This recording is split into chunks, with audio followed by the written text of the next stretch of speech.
অসীম অনাদি তুমি সত্যময়, তুমি আলোময়, আলো দাও প্রভু আঁধারের করুণায়। তোমার করুণা ধারা আনে শান্তি তাপিত প্রাণে, আনে আনন্দ নির্ঝর।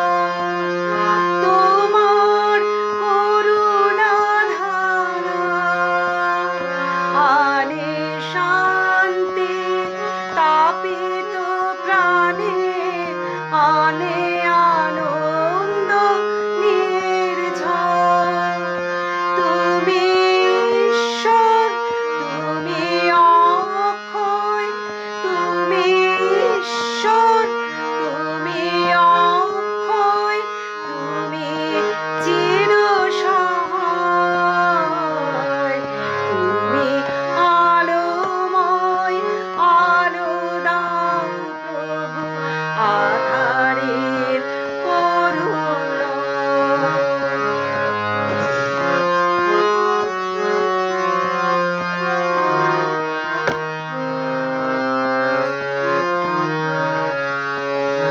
জীবন জলে প্রবাহ তুমি, সিক্ত করো আমায়। কুশল প্রাণের সরসতায় আনো, কুশল প্রাণের সরসতায় আনো পরম করুণাময়। তোমার প্রেমের দানে চিত্ত আমার পূর্ণ, আমি মগ্ন তোমার ধ্যানে। তোমার প্রেমের দানে চিত্ত আমার পূর্ণ, আমি মগ্ন তোমার ধ্যানে। তুমি যে জীবন, তুমি প্রেমময়, তুমি যে জীবন, তুমি প্রেমময়, তুমি আমার জয়। তুমি আলোময়, আলো দাও প্রভু আঁধারের করুণায়।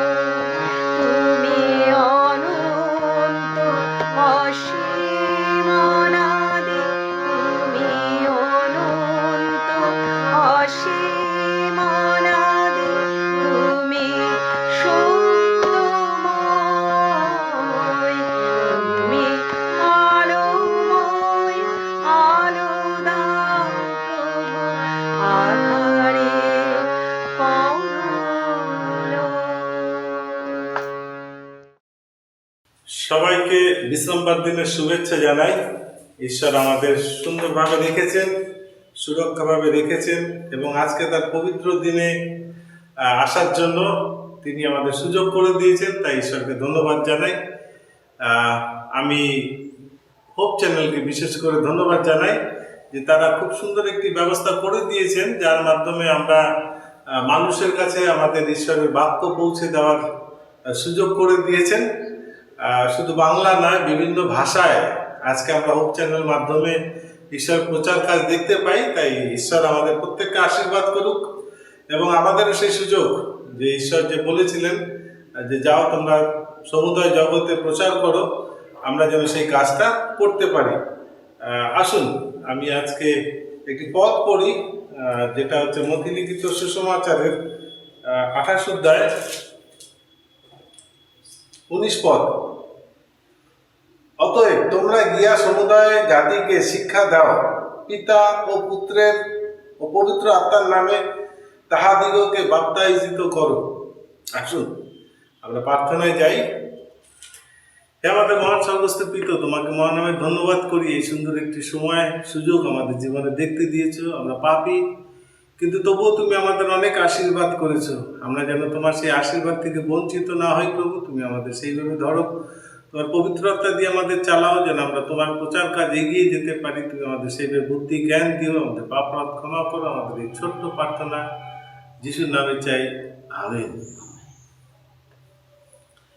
গত সপ্তাহে যখন আমাদের স্কুলে ছোট বাচ্চাদের নিয়ে শিক্ষক দিবস পালন করছিলাম, তখন আমি মনে মনে চিন্তা করছিলাম যে আমাদের তো মহান গুরু, আমাদের মহান শিক্ষক যীশু খ্রিস্ট। আমরা বাইবেলে তার অনেক উপদেশ, অনেক শিক্ষা আমরা পেয়ে থাকি। তাই আমি সেই যীশু খ্রিস্টের কথা চিন্তা করছিলাম, যিনি এই পৃথিবীতে আসছিলেন, আমাদের শিক্ষা দিয়ে গেছেন। আমরা যেন সেই শিক্ষা উপদেশ সেগুলো যেন মনে রাখি, সেইভাবে যেন চলতে পারি। আমরা যদি প্রকৃত মানুষ হতে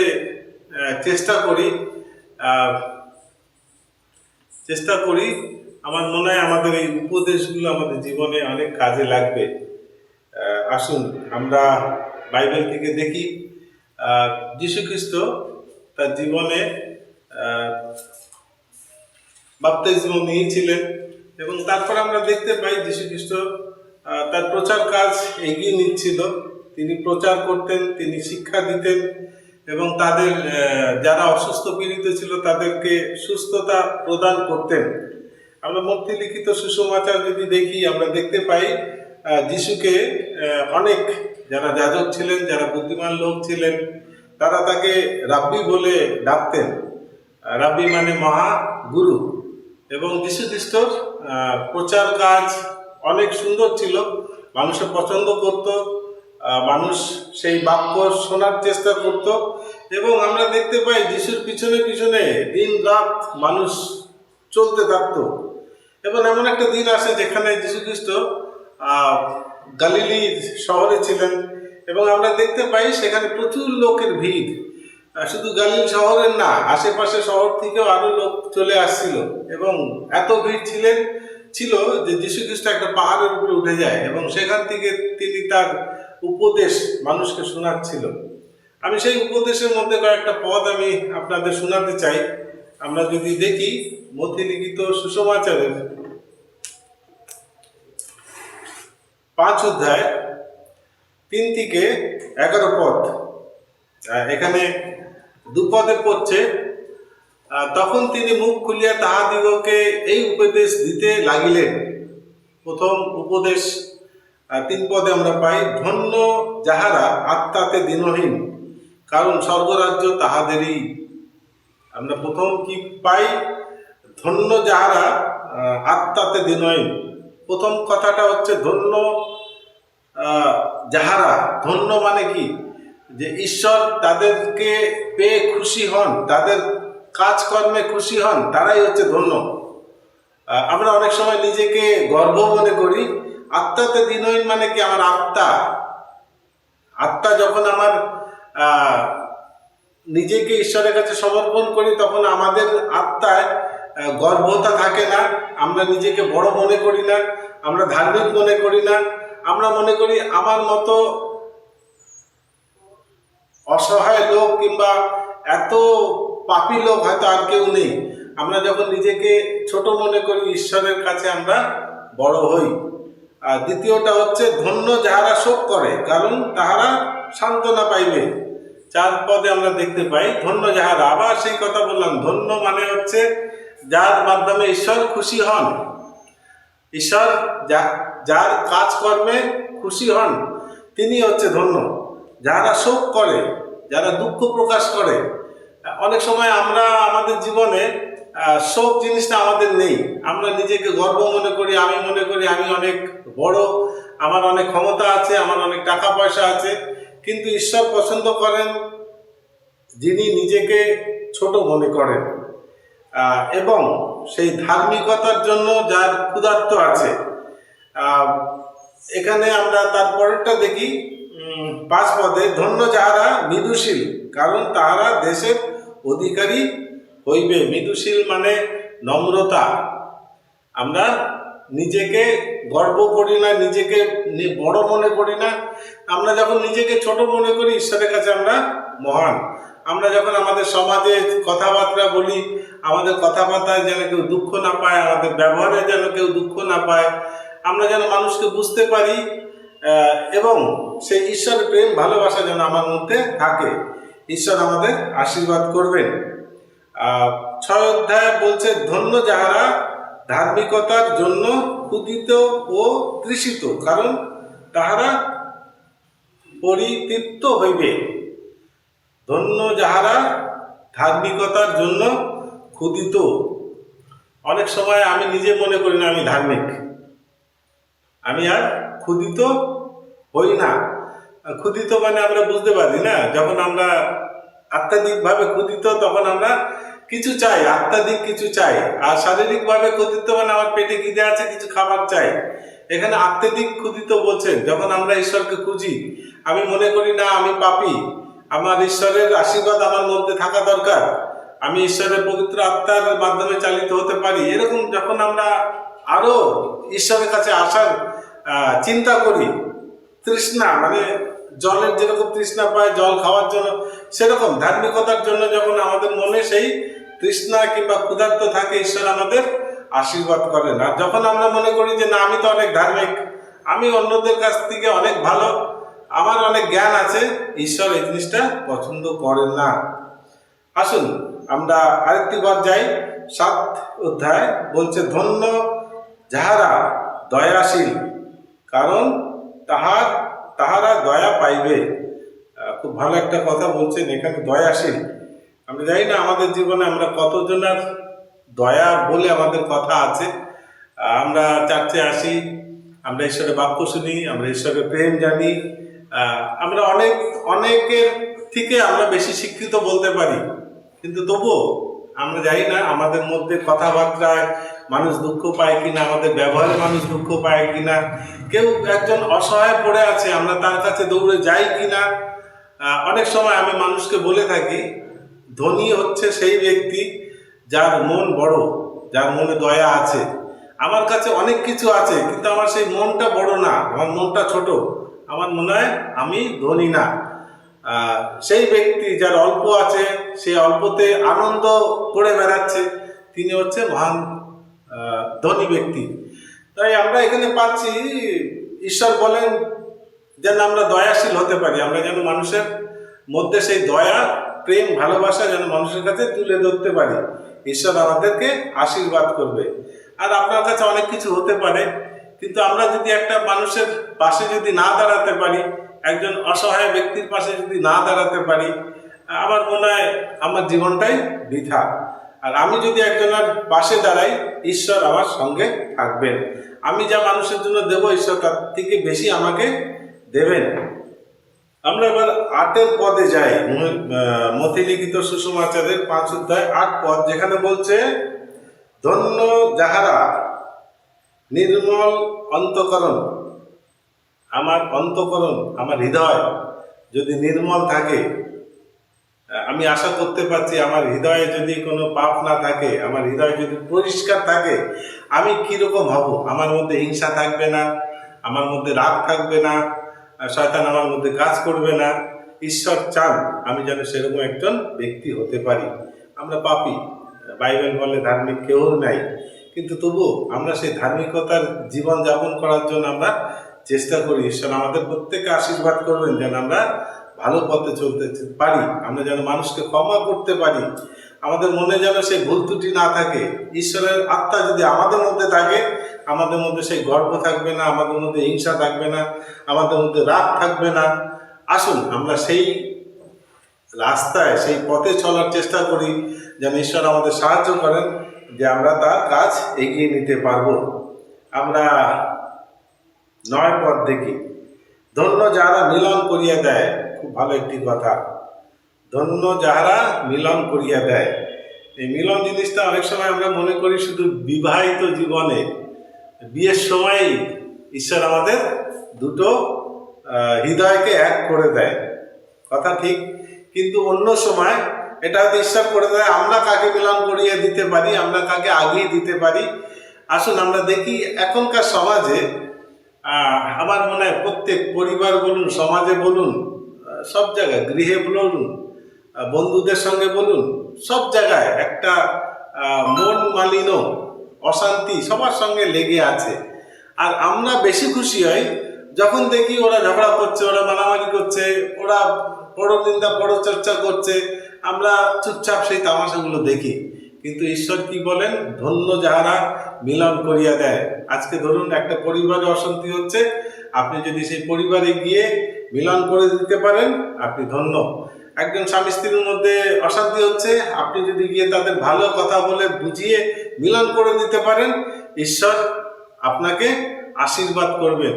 একজন বাবা মায়ের সঙ্গে একজন সন্তান তার বাবার সঙ্গে অশান্তি করছে, আমরা হয়তো দেখে আনন্দ পাই, আমরা বলি এটা ঠিক হয়েছে, এটা হওয়া উচিত ছিল, কিন্তু ঈশ্বর এটাকে পছন্দ করেন না। ঈশ্বর পছন্দ করেন আমরা যদি তাকে গিয়ে বুঝিয়ে তার বাবা এবং সন্তানের মধ্যে মিলন করিয়ে দিই, ঈশ্বর আনন্দিত হয়। এবং ঈশ্বর বলছেন ধন্য সেই ব্যক্তি যে মিলন করিয়ে দেয়। আমরা এই কথাগুলো যেন না ভুলি। আমরা এরপরে 10 অধ্যায় যদি দেখি, ধন্য যারা ধার্মিকতার জন্য তাড়িত হইয়াছে। এইখানে আমরা একটা খুব ভালো জিনিস দেখি। আমরা অনেক সময় চার্চে আসি, যেখানে ঈশ্বরের কাজ সেখানে শয়তান কাজ করে, হয়তো আমার মাধ্যমে কিংবা কার মাধ্যমে শয়তান সেই জায়গাটা খোঁজে। আমরা অনেক সময় ভুল পথে সেই শয়তানকে সেই জায়গাটা দিই এবং শয়তান সেই জায়গাটাকে, ঈশ্বরের সেই পবিত্র জায়গাটাকে নষ্ট করে। কিন্তু এখানে কি বলছেন যে আপনি যখন ঈশ্বরের পথে চলবেন, আপনি যখন ধার্মিকের পথে চলবেন, শয়তান আপনাকে সেই পথ থেকে দূরে নেওয়ার চেষ্টা করবে। আর আপনি যখন ঈশ্বরের পথে চলবেন, তখন আপনার কি হবে? তাড়িত হইবেন, তাড়না, আপনার উপরে অত্যাচার আসবে, মানুষের ঠাট্টা করবে, নিন্দা করবে। অনেক হয়তো এখনকার দিনে আমরা দেখতে পাচ্ছি ঈশ্বরের প্রচার কাজ যে সমস্ত জায়গায় চলছে, মানুষকে ধরে পিটাচ্ছে, লজ্জাজনক কথা মেরে দিচ্ছে। হঠাৎ একটা গৃহের মধ্যে ঈশ্বরের আরাধনা হচ্ছে, সেখানে মানুষ ঢুকে গিয়ে তাদের মারধর করছে। আমরা দেখতে পাই অনেক পাদ্রীদের তার স্ত্রী তার পরিবারকে উলঙ্গ করে রাস্তায় হাঁটাচ্ছে। কত দুঃখজনক কথা। কিন্তু ঈশ্বর কি বলছেন? ধন্য তাহারা যারা ঈশ্বরের জন্য তাড়িত হয়, যারা ঈশ্বরের জন্য দুঃখ পায়।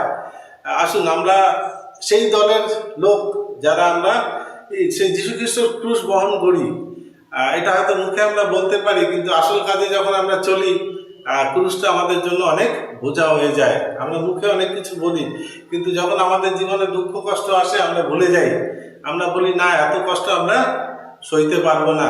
অনেকে বলি আমি চার্চে যাব না, আমি চার্চে এই করবো না, ওই করবো না। কিন্তু আমরা কাকে খুশি করতে যাচ্ছি? আমরা যেন ভুল পথে না যাই, আমরা যেন সেই জিনিসটা মনে করি। আপনি তখন বুঝবেন কখন আপনি ঈশ্বরের পথে চলছেন, যখন আপনার জীবনে তাড়না আসবে, আপনার জীবনে দুঃখ আসবে, আপনাকে মানুষ ঠাট্টা করবে, আপনাকে মানুষ নিন্দা করবে, আপনাকে ঈশ্বরের নামে আপনি তাড়িত হবেন, লজ্জিত হবেন। কিন্তু ঈশ্বর আপনাকে সেই স্বর্গের রাজ্যে নিয়ে যাবেন, যেখানে আনন্দই আর আনন্দ। তাই আমরা যেন সেই পথে চলার চেষ্টা করি, আমরা যেন ভুল জায়গায় না যাই। মনে রাখবেন এটা একটা ঈশ্বরের গৃহ, আর ঈশ্বরের গৃহে শয়তান চেষ্টা করে যে সেই পবিত্র জায়গাটা কিভাবে নষ্ট করবে। আমরা যেন সেই শয়তানকে সেই জায়গা না দিই। আমাদের মধ্যে যেন সেই প্রেম ভালোবাসা থাকে, আমরা যেন একজন আরেকজনকে ক্ষমা করতে পারি। আমাদের মধ্যে হয়তো আমরা কেউ ভুল করলাম, কিন্তু আমাদের কি কর্তব্য? যেন আমরা তাকে নিজের ভাই হিসাবে আমরা প্রেম ভালোবাসায় তাকে যেন ভুল পথের থেকে সঠিক পথে নিয়ে আসতে পারি। অনেক সময় আমাদের জীবনে, আমি আরেকটা পদ পড়ি, 11 পদ, ধন্য তোমরা যখন লোককে আমার জন্য তোমাদিগকে নিন্দা ও তাড়না করে এবং মিথ্যা করিয়া তোমাদের বিরুদ্ধে সর্বপ্রকার মন্দ কথা বলে। আশা করি আমি অলরেডি বলেছি যে ধন্য তাহারা যারা ঈশ্বরের জন্য নিন্দিত গ্রহণ করে, যারা মানুষের কাছে নিন্দা শোনেন, আহ, অনেক হয়তো ভুলভাল কথা শোনেন, অনেকে হয়তো বাজে কথা ব্যবহার করেন। এমনকি আমি যেটা বললাম যে অনেক জায়গায় আমরা দেখতে পাচ্ছি ধরে মারধর করে, অনেক কিছু করে, কিন্তু ঈশ্বর আপনাকে সেই স্বর্গের রাজ্যে আহ, নিয়ে যাবেন। এখানে বলছে আনন্দ করিও, উল্লাসিত হইও, কেননা স্বর্গ তোমাদের পুরস্কার প্রচুর। কারণ তোমাদের পূর্বে যে ভাববাদীগণ ছিলেন তাহারা সেই মত তাড়না করিত। আগেও যে ভাববাদীরা ছিল, আমরা যদি জানি, আমরা যদি চেষ্টা করি বোঝার, যীশু খ্রিস্টর 12 জন বিশেষ শিষ্য ছিলেন, এবং তাদের যদি আমরা মৃত্যু দেখি, খুব ভয়ঙ্কর, খুব ভয়ঙ্কর। কাউকে গরম তেলে পুড়িয়ে দিয়েছে, কাউকে 2 পা ছড়িয়ে মাঝখান দিয়ে কেটে দিয়েছে, কাউকে উল্টো কুরসে দিয়েছে, অনেকে সিংহের খাদে ফেলেছে, অনেক রকম তাড়না। কিন্তু ঈশ্বরের বাক্যে তারা আনন্দিত ছিলেন, তারা খুশি মুখে সে মৃত্যুবরণ করেছেন। আমরা যেন সেই জায়গায় থাকতে পারি এবং আমরা যেন ঈশ্বরের পথে চলতে চাই। অনেক সময় আমরা মনে করি আমরা কে ঈশ্বরের প্রচার করার। ঈশ্বর অনেক সময় আমাদের বেছে নেন যে ইনি আমার প্রিয় পুত্র, এটার মাধ্যমে আমি ঈশ্বরের আমার কাজ মানুষের কাছে পৌঁছে দেব। কিন্তু অনেক সময় আমরা অবহেলা করি। কিন্তু আমরা এটুকু জানি, যখন ঈশ্বর যদি চায় তখন ঈশ্বর আমাদের দিয়ে করাতে পারেন। আমাদেরকে সমর্পণ করতে হবে। অনেক সময় ঈশ্বর আমাদের ভিতরের কথা জানেন। অনেক সময় মন চায় আমি প্রচার কাজ করি, কিন্তু আমার লজ্জা লাগে, আমার ভয় লাগে, আমি কি বলবো, আমি কথা বলতে পারি না। এখানে একটা সন্তান ছিলেন, তার মায়ের সঙ্গে একদিন খাওয়া নিয়ে কথা হচ্ছিল, এবং সেই সন্তান বলছিল আমি আজকে খাবো না, দেখি আমাকে ঈশ্বর কিভাবে খাওয়াতে পারেন। মা অনেক অনুনয় বিনয় করছিল, কিন্তু তার কথা শুনছিল না। এবং একটা সময় এমন চলে আসে, সেই ছেলে বাড়ির থেকে বাইরে চলে আসে এবং একটা গাছে উঠে যায়। এখন মা তো সেই গাছে উঠতে পারে না। মা অনেক সময় বসে বসে, তারপর মা সেই খাবারগুলো সেই গাছের নিচে রেখে মা বাড়িতে চলে আসে এবং ঈশ্বরের কাছে প্রার্থনা করে। কিছুক্ষণ পর কিছু পুলিশ সেই রাস্তা দিয়ে যাচ্ছিল, এবং আমরা জানি পুলিশ সবসময় দুষ্টু লোকদের খুঁজে বেড়ায়, এবং তার মধ্যে একজন ক্ষুধিত ছিল, এবং সেই গাছের নিচে যখন আসলো তখন দেখতে পেলো বেশ সুন্দর কিছু খাবার পড়ে আছে। তখন সে খাওয়ার জন্য চেষ্টা করে। তখন আরেকটা পুলিশ বলল, দাদা, এতে হয়তো কোনো বিষ ফিস মিলানো থাকতে পারে, কোনো দুষ্ট লোকের বুদ্ধি যে আমরা খেলে মরে যাব। তখন সেই পুলিশের দুদিক তাকাতে হঠাৎ দেখে যে গাছে একটা যুবক ছেলে বসে আছে। পুলিশরা ভাবলো এই ছেলেটাই দুষ্টুমি করছে, তাকে নিচে ডাকলো, বললো এই খাবারটা খা। আর ও বলছেন খাবো না। পুলিশ আরো বুঝে গেল যে হ্যাঁ, এই ছেলেই কিছু মিশিয়ে রেখেছে, যার জন্য আমাদের খাওয়াবে, যাতে আমরা খেয়ে মরে যাই। তখন পুলিশ জোর জবরদস্তি ওকে খাওয়ালো।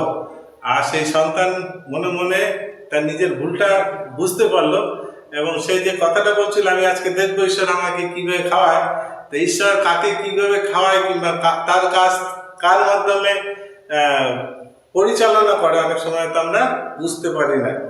আমরা বাইবেলে অনেক গল্প পেয়ে থাকি, গল্প অনেক আছে। আমরা খুব একটা ভালো গল্প, যেটা আমার একটা প্রিয় গল্প, জোনার গল্প। আমরা জোনার গল্প সবাই জানি। জোনা খুব একজন প্রিয় ব্যক্তি ছিলেন ঈশ্বরের, আমার খুব পছন্দ। কেননা জোনা এমন একটা ব্যক্তি যে ঈশ্বরকে খুব ভালো করে চিনতেন, তবুও সে ঈশ্বরের কাছ থেকে পালাতে চেয়েছিল। আমরা জানি জোনাকে ঈশ্বর বলেছিলেন নিনবিতে যাও, এবং নিনবি খুব একটা ভয়ঙ্কর জায়গা ছিল, এবং জোনা মনে মনে ভেবে রেখেছিল, ঈশ্বর তাকে বলছিল সেখানে গিয়ে বলো যে এই শহরটাকে ঈশ্বর ধ্বংস করবে যদি তোমরা মন পরিবর্তন না করো। আর জোনা জানতো যে ঈশ্বর দয়াময়, তিনি এদের ভালোবাসেন, এরা হয়তো মন ফিরাবে, ঈশ্বর হয়তো ধ্বংস করবে না, আর লাস্টে মানুষ আমাকে ধরে শাস্তি দেবে, যে আমার কথা মিথ্যা হয়ে গেল। যাই হোক, তিনি সেই নিনবে যেতে ভয় করছিলেন। তিনি আস্তে আস্তে ঈশ্বরের কাছ থেকে লুকিয়ে এসে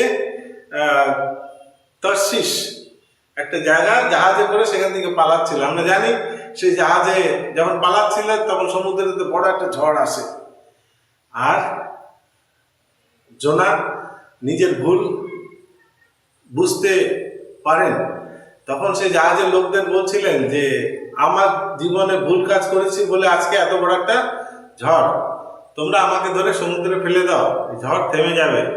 যখন তাকে সেই লোকেরা ধরে ফেলে দিল এবং সেই সমুদ্র যখন চুপ হয়ে গেল, সেই লোকের আশ্চর্য হয়ে গেল যে জোনার ভগবান মহান, যিনি সমুদ্রকেও চুপ করাতে পারেন। এবং অনেকের মন পরিবর্তন হয়েছিল এবং জোনার ভগবানকে তারা নিজেদের মন দিয়ে দিয়েছিলেন, তাদের জীবনে পরিবর্তন আসছিলেন। আমরা দেখতে পাই জোনা সেই নিনবিতে যায় এবং সে প্রচার কাজ করে এবং সেই নিনবিতেও মানুষের মন পরিবর্তন হয়। আমি এটাই বলতে চাই যে আমরা জানি না ঈশ্বর আমার মাধ্যমে কিভাবে কাজ করে। অনেক সময় আমার মধ্যে অনেক তালন্ত আছে, আমি অনেক জ্ঞানী, অনেক কিছু আছে, কিন্তু আমি ঈশ্বরের কাজ করতে চাই না।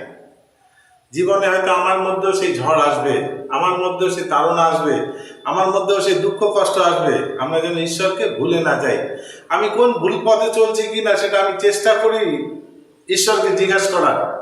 আপনি ঈশ্বরের সঙ্গে কথা বলুন, দেখবেন ঈশ্বর আপনাকে উত্তর দেবে। ঈশ্বর আপনার জীবনের মাধ্যমে কি চান সেটা বোঝার চেষ্টা করেন। আমি যদি সেই ঈশ্বরের পথে চলি, আমার জীবনে যে সমস্ত সমস্যা আশা করি সেই সমস্ত সমস্যা দূর হবে। আসুন, আমার বাক্যে আমি শেষে যাব। আমি এটাই বলতে পারি, ঈশ্বর মহান। যীশু খ্রিস্ট এই পৃথিবীতে আসছিলেন, তিনি মহান রাব্বি কিংবা শিক্ষক। আমরা যদি তার শিক্ষাকে গ্রহণ করতে পারি, ঈশ্বর আমাদের জীবনে আশীর্বাদ নিয়ে আসবেন। ধন্যবাদ। ঈশ্বর আমাদের প্রত্যেককে আশীর্বাদ করুন। আসুন আমরা প্রার্থনা করি। আমাদের মহান স্বর্গস্থ পিতা, তোমাকে ধন্যবাদ করি এই সুন্দর একটি সময় আমাদের জীবনে দেখতে দিয়েছো প্রভু। আমরা পাপী, আমরা তোমার কাছে নিজেদেরকে সমর্পণ করি যেন তুমি আমাদের ব্যবহার করতে পারো, আমরা যেন তোমার প্রচার কাজে এগিয়ে যেতে পারি। আমাদের জীবনের মাধ্যমে যেন মানুষ তোমার প্রেম ভালোবাসা দেখতে পারে। আমাদের পাপ অপরাধ ক্ষমা করো, আমাদের প্রত্যেককে আশীর্বাদ করো। আমাদের এই ছোট্ট প্রার্থনা যিশুর নামে চাই, আমেন।